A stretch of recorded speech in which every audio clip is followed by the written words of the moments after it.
Welcome back to another football show. NFL Sunday, week 2 in the books. We're back with the program. It's going to be similar to week 1. We're just going to talk about a couple games that caught our eyes. I didn't get the chance to watch every football game this Sunday. I was at a cottage vacation, so I tried to watch as much as I could on the car ride home. I did withstand an injury. I have a little bug bite here, but on this show, we play through injuries here. So let's just get straight into it. Ravens 41, Browns 17. This is a game where our defense won. The defense that John Harbaugh said wasn't mature won us the game. Joe Flacco, he played like shit. I got to give credit to the Cleveland Browns. They had 9 different receivers catch a pass. I thought that was super impressive. The run game was not effective. It was super cool to see Judkins get in the mix. I think he had 60 yards, 50 yards. I know he had 10 carries.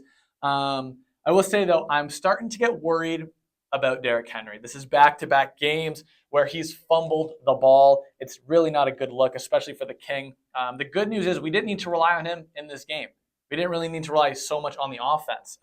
Credit, though, Zay Flowers. This is the mega leap year for him, okay? He's got 14 catches and 218 yards through 2 games. He's unstoppable. The Ravens scheme is perfect for him. I truly think he's Tyreek Hill Jr. It's awesome.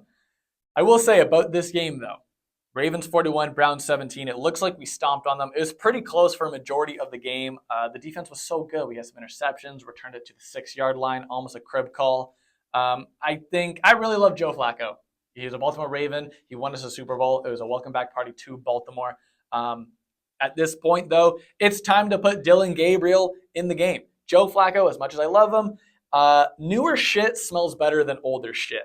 So put the kid on the field, find out, and for Stefanski's sake, this can reset the clock for you not to be fired.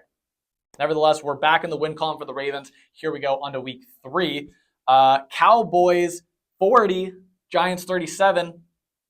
41 points were scored in this fourth quarter. That game was crazy fun. Holy shit. The Cowboys win onto the next. Their defense needs a ton of work. It was really hard to watch. Russell Wilson was slinging it. I think he had like almost 400 yards, if not more. Watching Diggs try to guard Malik Neighbors just reminds me of that like Drewski clip where he's I think he's in a Patriots jersey and he's chasing the guy down the office and just laughing and never catching up to him. It was bad.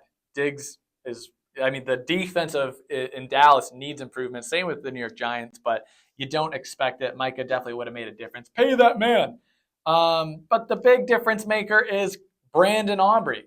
I mean, come on. He's definitely the best kicker in the NFL. He had that 64-yarder to send it to overtime.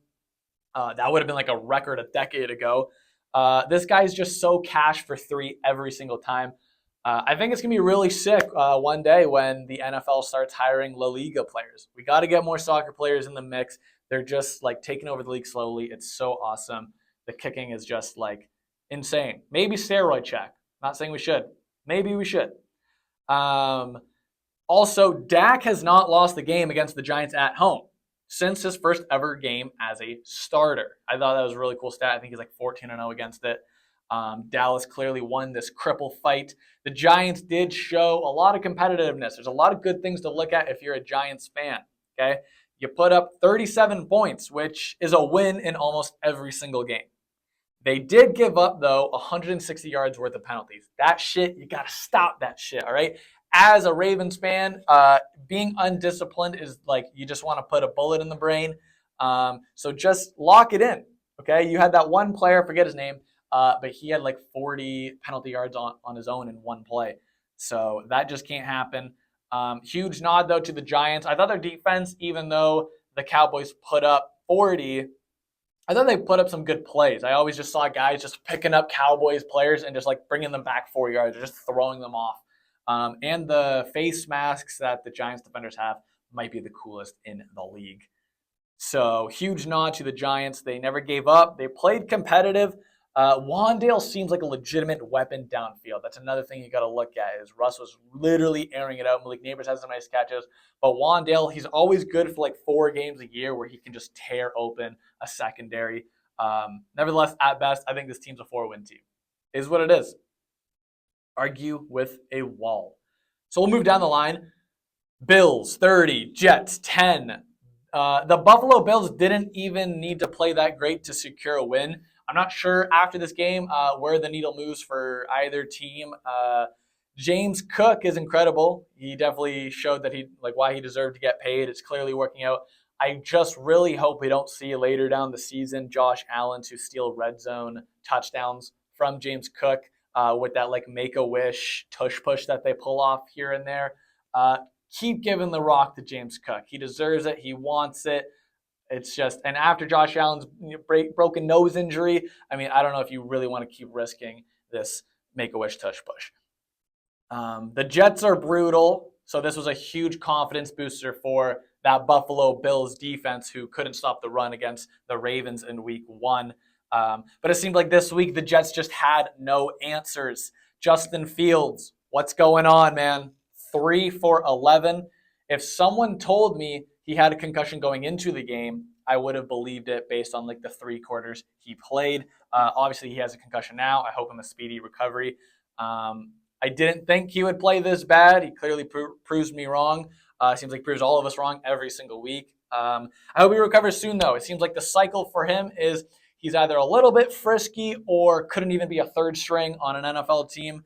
So you just can't feel great if you're a Jets fan. I'm officially eliminating you from the playoffs. So let's go down the line again. Great matchup. Super Bowl repeat. Eagles 20, Chiefs 17.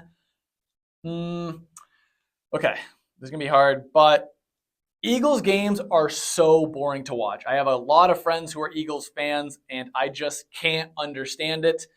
Every game is just Saquon running a million times, or Jalen Hurts crowd surfing off his O-line, or maybe scrambling after the snap and then running and then just throwing it out of bounds. It's so incredibly boring. Nick Sirianni, he was looking a little Mahomes out there on that sideline challenge throw with the flag, which went further than every Jalen Hurts pass in the first 2 weeks. Eagles got the job done. The games are so boring. Jalen Hurts has 2 10-plus yard completions this season. That's who are we talking about here? Who is Jalen Hurts, man? We're talking Mr. Potato Head. I really don't think he's a good player. But this just kind of leads me to now, where are the Chiefs in trouble? Last time they started 0-2 was in 2014. It feels like the last couple of years they've been showing a lot more cracks in their armor. They got injuries, they got suspensions. Kelsey doesn't particularly look great. The most interesting thing to come from this game is how Mahomes went from Brady and GOAT conversations to not even being listed as a top 2 QB in the NFL anymore. It is hard to lose faith in a team that went to 7 straight AFC championship games, AFC championship games. Sorry. But it's fair to say Mahomes isn't the 5,000-yard, 40-touchdown pass guy that he once was. Other takeaways from this game, the tush push. It's going to get someone hurt, okay? And because of the Eagles, they keep cheating at the start of the play. It'll probably be banned. And let that be known, I'm not a pro-ban tush push guy if executed fairly. These constant offsides that are never getting called, it's a little bullshit. Let's call a spade a spade. They're doing it to themselves. They're jumping the gun before the ball snapped. So execute it properly if you want to keep the play in the game. If I was a coach and I had a vote, I wouldn't vote to ban it. But it's going to get someone hurt soon if you continue to cheat like this. Not every team can execute it, but the Eagles seem to cheat to try to execute it. Let's go back to Jalen Hurts, though. I got to get a lot off my mind with this guy. Jalen Hurts is not an elite quarterback, okay? He's really far from that label. He's never thrown for 4,000 yards, which is the clear cutoff if you're a Joe or a Schmo. His highest touchdown season is 23. He's practically a participant on a winning team. He is, at best, the best game manager in the NFL. But when you look up his numbers, it'll truly just make you laugh, okay? He's nothing more than what Brock Purdy was to the 49ers. This will probably piss off a lot of Eagles fans, But it's okay to acknowledge that Hurts isn't the driving force of this stacked roster. In fact, he's probably the weakest link of this offense. And shout out to A.J. Brown, by the way. In week 1, he had 1.3 fantasy points. And in week 2, he had 5.2 fantasy points, which is a 300% increase, which means he's trending in the right direction. All the people who drafted him have to be stoked about that. Okay, so that's all I have on Chiefs Eagles. Let's move down the line to Colts 29, Broncos 28. Daniel Jones continues to play awesome. I'm so in love with this team. This is the first time the Colts have been 2-0 since 2009. Jones threw the ball at Pat Surtain's way almost every time, and he was moving the chains. PS2 was just getting bullied out there, kind of getting picked on like a little kid on a playground. Pierce and Pittman were beating him. Tyler Warren had some catches over him. That's a tough matchup due to size. But, wow. How about the Colts not needing a punter, by the way, as well? No punts in 2 weeks in the NFL. The Colts, man, just got to love the blue and white. The O-line's great. I truly, like, when it's a contract year for Daniel Jones, Danny Dimes, we might as well call him Danny Dollars because that's how much he's improved over the years. He balls out when it's a contract year. I hope that the Colts throw him the bag next year. Maybe we propagate for Daniel Jones to be the MVP. Maybe we get that spin cycle going. In terms of the Broncos defense, though, the Broncos defense seems not as fearful as it was. Bo Nix just has to stay consistent. He kind of fell apart in the second half. He had that little scuffle with Sean Payton. You know, he's kind of giving him some lip. People on Twitter are like talking shit about Bo Nix. Bo Nix, if you're just tuning into the Bo Nix show, he's always been that guy. He's always got a little lip to him, a little chip. He likes to argue back, push back. He wants to control the game. He wants you to let him play, man. Get off my back. Let me do what I need to do. I think it's a good relationship between the coach and QB, nevertheless, but he's got to step it up. If you're going to talk shit, back it up with play, but I love the hustle. I'm a big Bo Nix believer. I'm a Bo-liever. So let's go down to our final game, and then we got some closing remarks, so stick around for that. Final game, Falcons 22, Vikings 6. So J.J. McCarthy might be bad. This is the same QB that handed the ball off the entire season at Michigan to win a national championship. The Vikings, it looks like they lost their swagger without Sam Darnold, which is a sentence I thought I would never say. The Vikings, though, they do got injuries, okay? You got to acknowledge that. J.J. got sacked 6 times. With 2 interceptions. I mean, 7 out of 8 quarters of his NFL career, he has a passer rating of 37 with 0 touchdowns. So I'm not a believer in this guy. They're also horrible in the red zone. They don't really put points up on the board like that.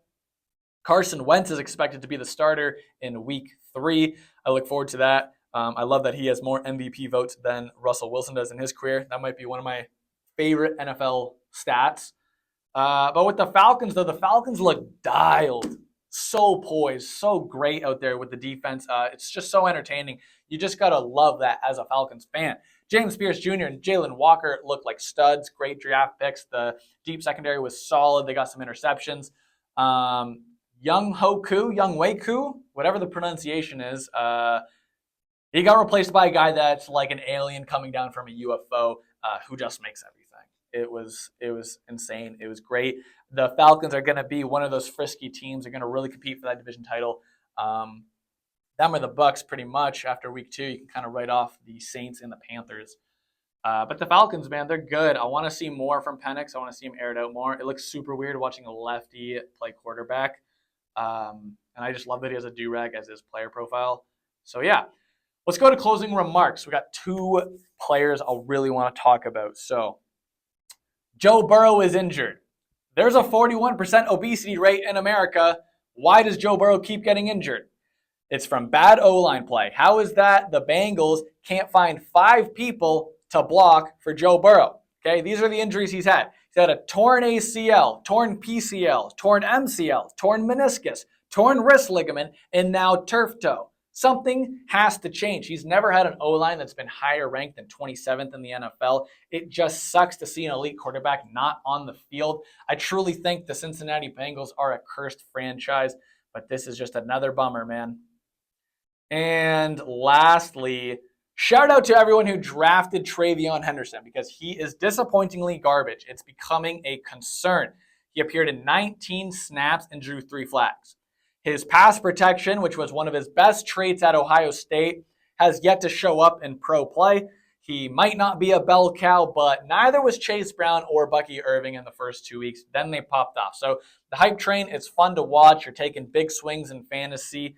They were obviously taken. I want to see turnaround, but this has been a very big disappointment in the Travion Henderson case race.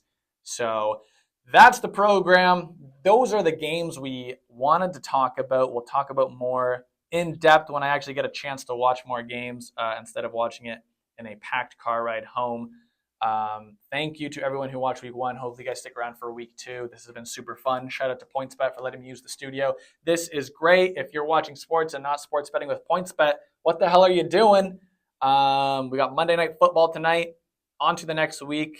And if you want to find more content, more of the clips content, Another Football Show on YouTube, which is where you're watching this full video.